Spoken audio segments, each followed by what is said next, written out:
Hey, what's up guys, MKBHD here, and today we're going to be taking a look at the slightly hidden appearance of Google at WWDC 2012. Either way, today Apple wrapped up its annual Worldwide Developer Conference, WWDC 2012, which is where they introduced a lot of awesome new products, but this isn't your typical WWDC wrap-up video.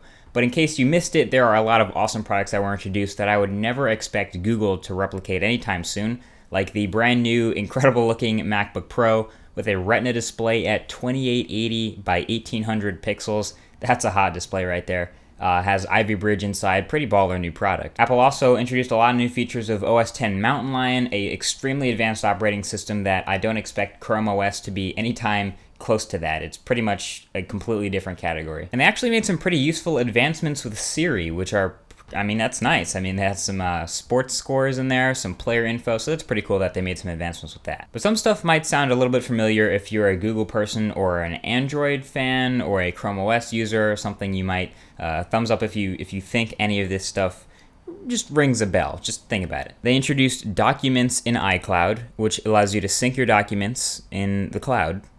Sounds familiar. In the new version of iOS, iOS 6 that was announced today, apparently when you're receiving a call, you can swipe up while receiving a phone call to answer with a text message.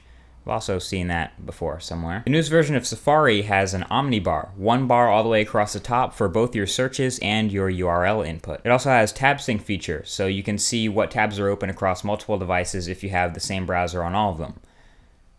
Okay. And last but not least, not to be outdone, Apple introduced their own Maps application, for iOS 6 that has satellite view, street view, Yelp integration for ratings, and turn-by-turn voice-guided navigation.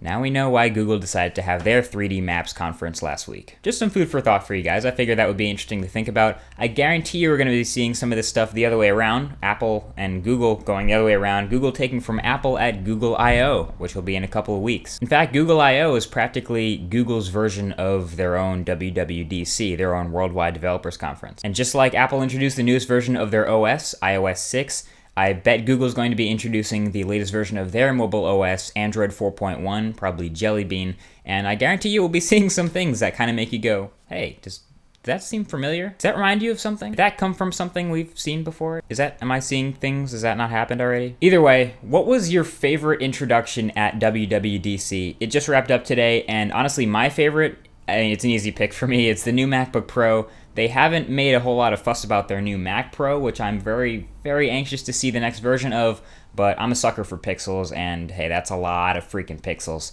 on a 15-inch display. So that was easily my favorite, but maybe you like something else about iOS 6 that I didn't. Either way, let me know. The comments are open below, right below that like button on this video. Thanks for watching, and I will talk to you guys in the next video. Peace.